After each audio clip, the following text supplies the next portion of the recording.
13. The wind started before the light. It whistled through the cracks in the boarded-up auto shop, tugging gently at the corner of the faded blue tarp patched over the roof like it was trying to whisper something through the seams. Inside, he lay awake, already listening. He hadn't slept well. He rarely did, but it wasn't nightmares that had kept him up. It was instinct. He sat up slowly, every movement controlled.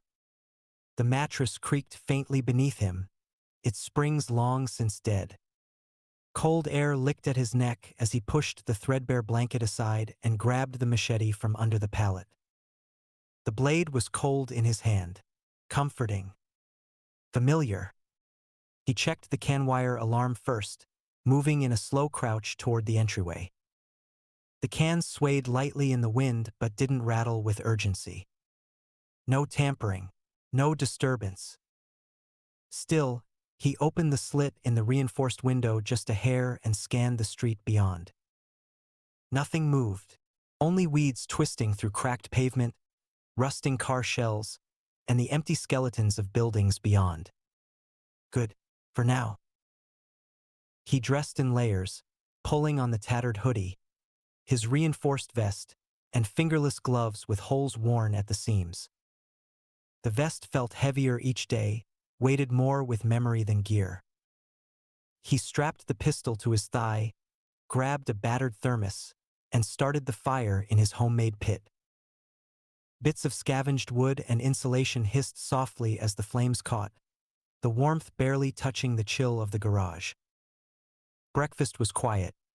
Half a can of beans, cold, and a swallow of gritty instant coffee from the thermos. He ate mechanically, staring at the map he'd sketched on a strip of cardboard. Marks for scavenged areas, possible supply routes, and no-go zones. Places where the undead clustered or worse, where the living did. By mid-morning, he stepped out into the world. The air smelled of dust, rust, and something faintly sweet and rotten in the distance. He made his way around the perimeter, starting with the alley behind the shop. He crouched low, checking the makeshift tripwire trap he'd set there. Broken glass strung along thin twine, rigged to jangle if disturbed. Still intact. Past that, he moved to the collapsed fence behind the neighboring building. He pushed aside a plywood board to reveal a narrow line of sight, something he'd carved out to watch the road without being seen. A few crows cawed in the distance. A plastic bag fluttered by like a ghost. But no walkers, no people. He swept in a slow circle, his route methodical. He passed by the husk of a burned-out SUV, where he'd buried 3 corpses weeks ago. One of them had still had a child's shoe on. The ground was undisturbed. The stones he'd laid over the shallow grave still sat where he left them. He paused at the old pharmacy across the street. He'd looted it clean months ago, but now he climbed to the roof using a ladder made from welded pipes. It gave him height line of sight stretching across the broken town. Through his binoculars, he scanned the skyline. Birds over the church tower. Smoke maybe 10 blocks east. A cook fire, perhaps, or something worse. He noted it and climbed back down. By noon, he'd returned to the shop. Before going inside, he checked the rain barrels. Half full. He cleared debris from the rooftop tarp to make sure it funneled properly. A leaf jammed in the pipe was removed, tossed away. Even water couldn't be taken for granted. Inside, he took 15 minutes to rest, seated against the cold concrete wall, his back to the garage door. He closed his eyes, listening. Just listening. The rest of the day was spent tightening the barriers. A loose board was nailed back into place with rusted nails and a rock for a hammer. The shelves were reorganized, supplies inventoried. He boiled some of the collected rainwater and used a bit of it to wash his face. An indulgence.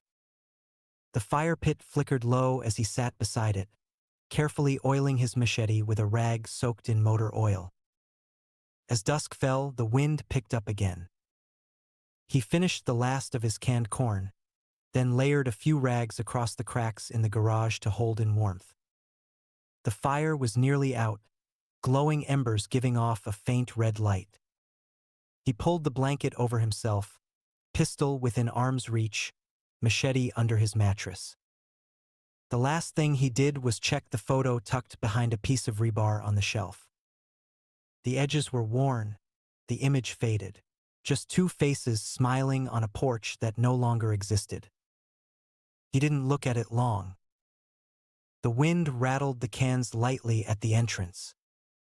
He stared at the ceiling, at the tarp rustling above, and counted each sound in the darkness. Tomorrow the routine would start again. He hoped it would be as uneventful as today. The wind carried dust from the east, dry, bitter stuff that stung the eyes and settled in the teeth. Ash tasted it before the sun was fully up, a dull, chalky flavor that meant the morning would be harsh. He'd been planning the run for 3 days. The houses within 6 blocks of the auto shop had already been picked clean, piece by piece, over the last few months. He'd salvaged every dented can, stripped every medicine cabinet, pried open every vending machine, even boiled stale rice from a broken restaurant kitchen. The map scratched onto his cardboard strip had grown desperate lines, routes reaching farther and farther from what he still dared to call home. Today's circle was the farthest yet. He layered up, hoodie, vest, gloves. Checked the pistol at his thigh, machete on his back. Water, a strip of jerky, half a cracker. Not much. He tightened the straps on his pack and stepped out into the wind. The neighborhood was silent, long, hushed and hollow. A few birds scattered as he passed the rusted SUV. The grave there remained untouched. He nodded to it out of habit. He kept his pace steady, efficient. Never rushed, never loud. It was late morning by the time he reached the edge of his old scavenge radius. He paused there, crouched behind the skeletal frame of a fallen billboard. On the back of a cracked car mirror, he marked today's date and area. His charcoal scribbles were small and exact. Past that, new ground. The first building was a 2-story corner store with one wall collapsed inward like a broken ribcage. Ash entered slow, careful. The glass crunched softly underfoot despite his best efforts. The shelves had been stripped long ago. Still, he moved methodically. Cabinet by cabinet, drawer by drawer. He found a packet of instant oatmeal, torn and mouse-chewed. A box of tea with no bags left inside. A tin of breath mints. He kept them. Even the useless sometimes had a use. Behind the counter, beneath a register blackened with ash, he found a rusted can of yams. Faded label, the metal dented. He shook it once. No slosh, might be solid. Might be rot. He kept it. Around midday, the sun climbed high. He moved to the second floor of the building next door. A rundown apartment complex, the kind built in a rush and left to fall apart. Inside, the air stank of mold and something older. He checked 2 rooms, found a toothbrush, a half bottle of rubbing alcohol, a cracked lighter that sparked once. The third room had a child's backpack hanging on the door. He hesitated. Ash stared at it a long time before moving on. In the hallway beyond, he made his mistake. The walker had been behind the bathroom door, silent, dormant, waiting. As Ash passed, the door burst open with a snap of hinges. The thing came out snarling, clothes shredded, jaw unhinged. His fingers clawed at the air. They collided hard. Ash fell backward, hitting the floor with a grunt. The walker landed atop him, teeth inches from his face, breath like hot rot. His right hand slammed against the thing's throat, holding it back with all his weight. His left hand scrambled for the machete.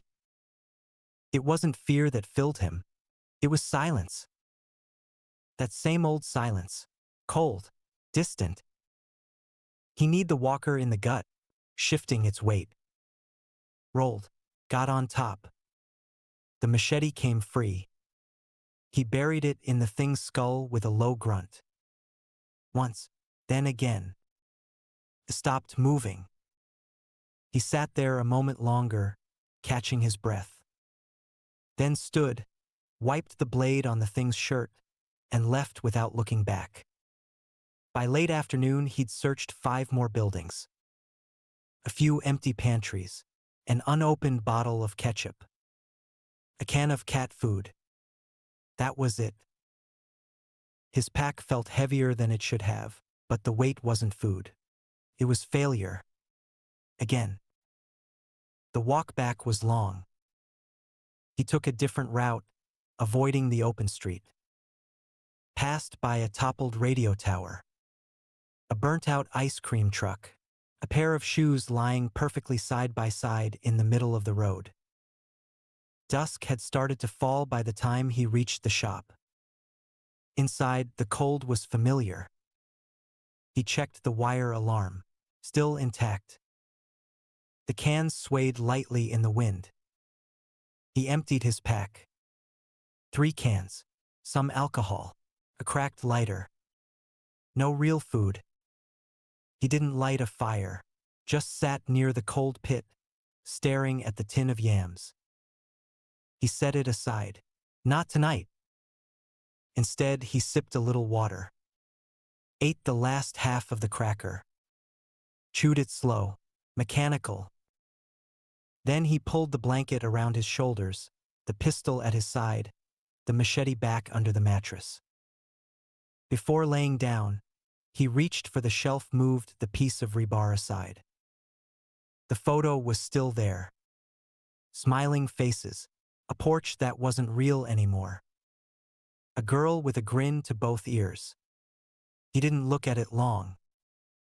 The tarp above him rustled in the wind. The cans outside whispered softly. He counted each sound until he slept. Tomorrow, the circle would stretch farther still. The tarp flapped like a broken lung above him, wind catching it in ragged pulls. Ash sat beneath it, arms resting loosely on his knees, watching the last embers in the fire pit go dim. Smoke curled toward the makeshift chimney, but the warmth had gone. He hadn't slept much. Every time he drifted, the hiss of static came back. The one he thought he heard coming from the busted radio yesterday. It hadn't been. He'd checked 5 times. His gut cramped. He hadn't eaten. Not since the run. There were still 3 cans in the corner. He counted them every morning. 2 beans, 1 peaches.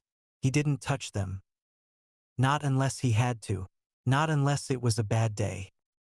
Ash stood slowly. His joints ached. Sleeping on a wooden pallet wrapped in a threadbare blanket did that. But the ache was familiar. Routine.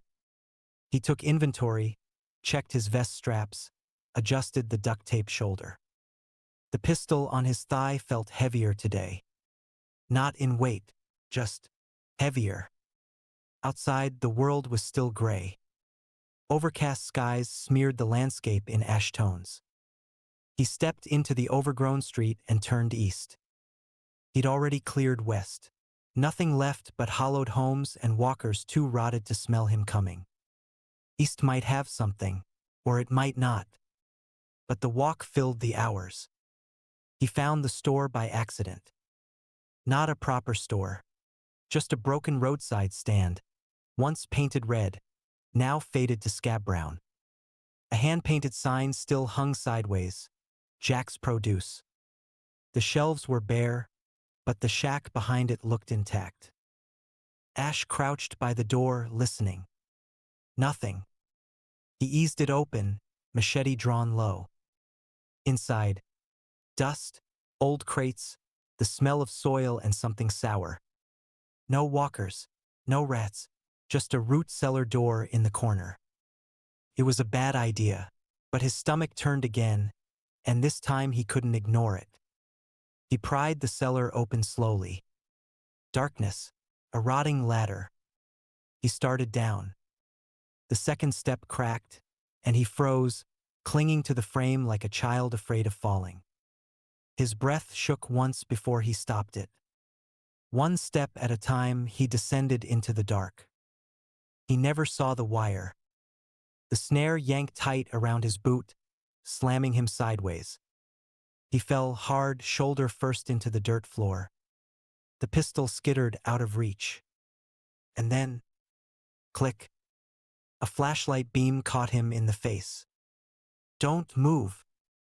The voice was female, calm, but there was tension underneath like a string pulled tight. Ash didn't move. "I'm not here to take anything," he said. The words felt dry in his mouth. "That's so?" she asked. The light shifted. He saw a woman, mid-30s maybe, dressed in patchwork gear. She held a hunting rifle loosely but ready. "Snare's not lethal," she added. "But it's mine." Ash nodded once. "Didn't see it." She eyed him. "You always wander into basements uninvited?" He didn't answer, just looked at her, slow and deliberate. Tired brown eyes, steady and flat. The silence stretched. Finally, she exhaled. "You armed?" "Machete. Pistol." He gestured toward the darkness where it had fallen. She didn't lower the rifle, but she stepped closer, cut the snare. Ash grunted as circulation returned to his ankle. He didn't groan. He never did. "Why you down here?" she asked. "Food." Her gaze softened a little. "Aren't we all?" Ash stood, testing his ankle. It held. "There's nothing down here," she said. "Figured." He retrieved the pistol, dusted it off. She watched him. "You're not like most," she said after a moment. "How's that?" "You're quiet, not jumpy. Most people would have tried something." Ash shrugged. "Not hungry enough to die today." She gave a short laugh. "Fair." Then, "You got a name?" He hesitated. His mouth opened. Closed. Something flickered behind his eyes. A hesitation, almost like he forgot. Or like he didn't want to remember. "Ash." The woman nodded. "Leah." Another pause. "You got a place?" He didn't answer. "Right," she said. "Too much to ask." Leah slung the rifle and reached into her coat. Pulled out a small vacuum-sealed pouch. "Here," she said. "Dried squash. Not much, but it's food."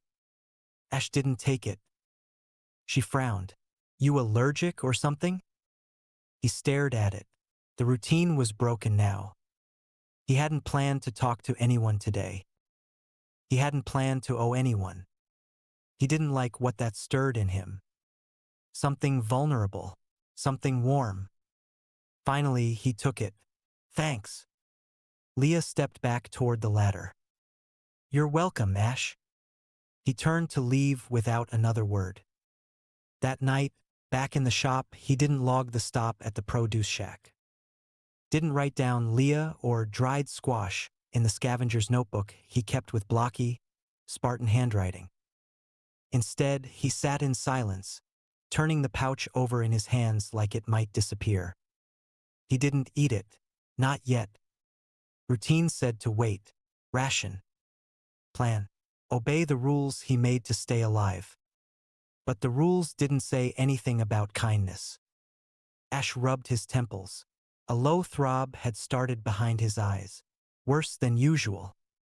He closed them tight, counted backward from 10.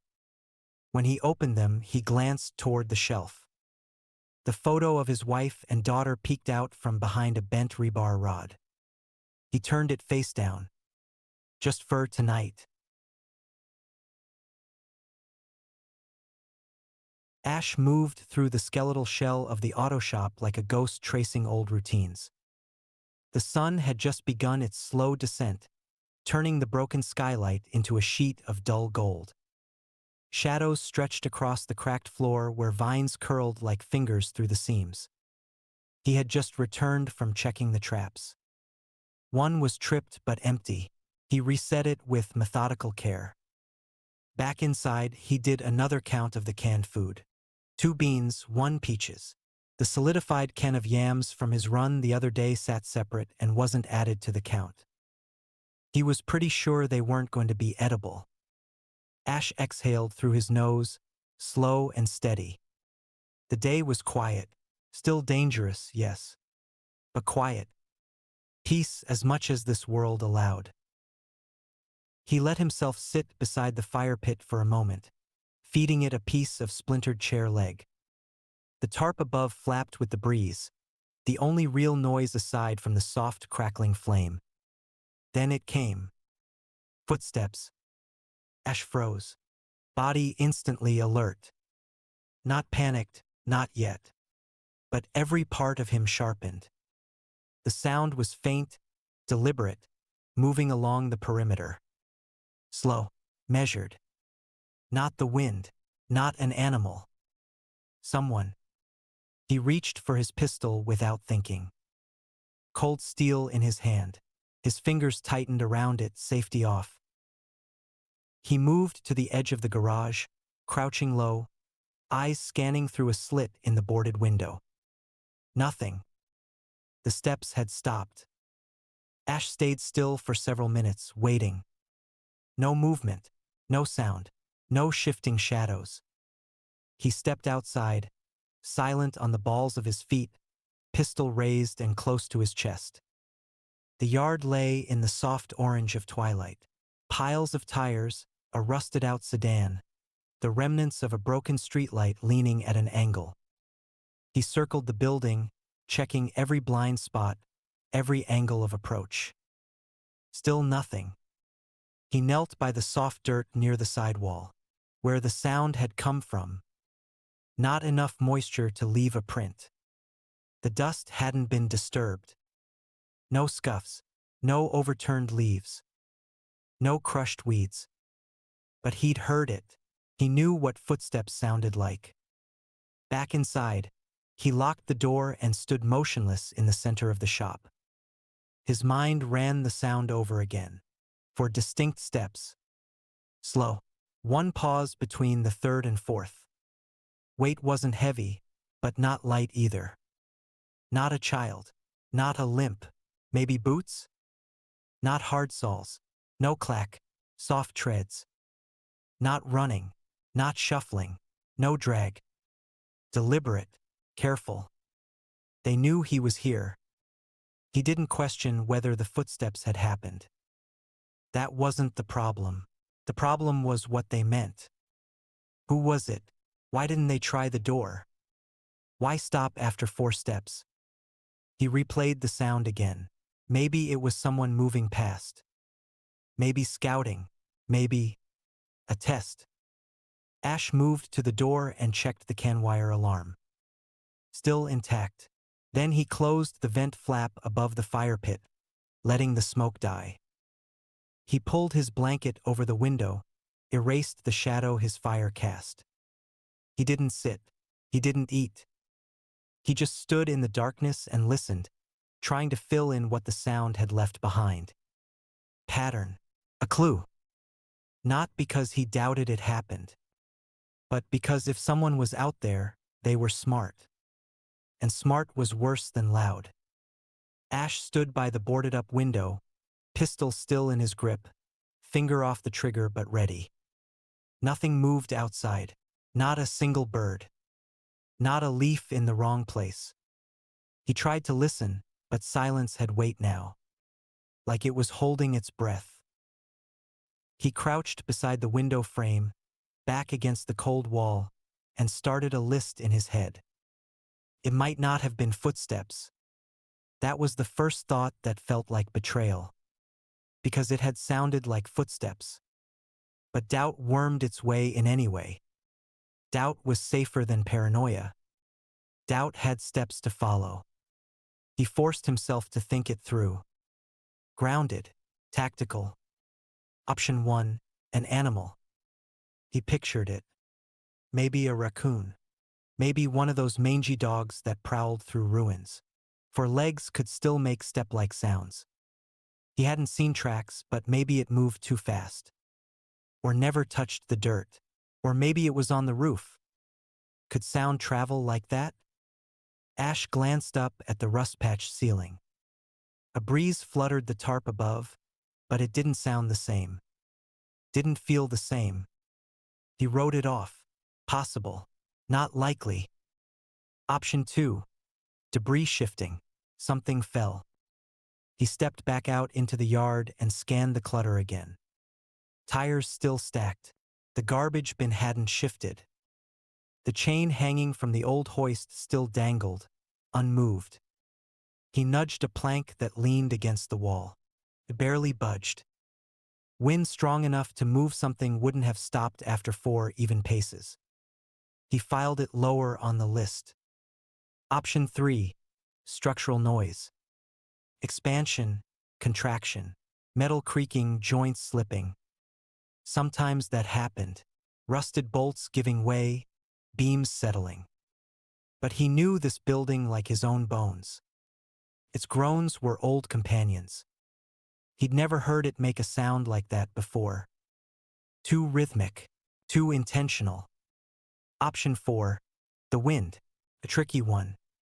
He'd heard wind do strange things. Carry voices across alleys, make screams out of open bottles, mimic movement when it swept through collapsed halls. But not here, not now. He stepped outside again and held still. The breeze was gentle, unremarkable, and still his gut pulled tight. He rubbed his hands over his face, then checked the trapdoor bolt again. Still locked. Then the fire pit. Embers now. No smell of smoke outside. Good. No light leaking out. Better. Ash sat down on the edge of his pallet bed, eyes fixed on the rust-flaked door. His hand was steady on the pistol. Breath controlled, but his thoughts wouldn't stop moving. He wasn't spiraling. Not yet. But something in the noise, that sound, had gotten under his skin. Not fear, not panic, just that itch of uncertainty that refused to scab over.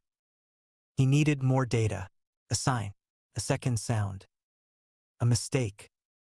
He needed something to confirm or disprove what he already believed, that someone had been out there watching, waiting, and gone before they left a trace. Or worse, that no one had ever been there at all.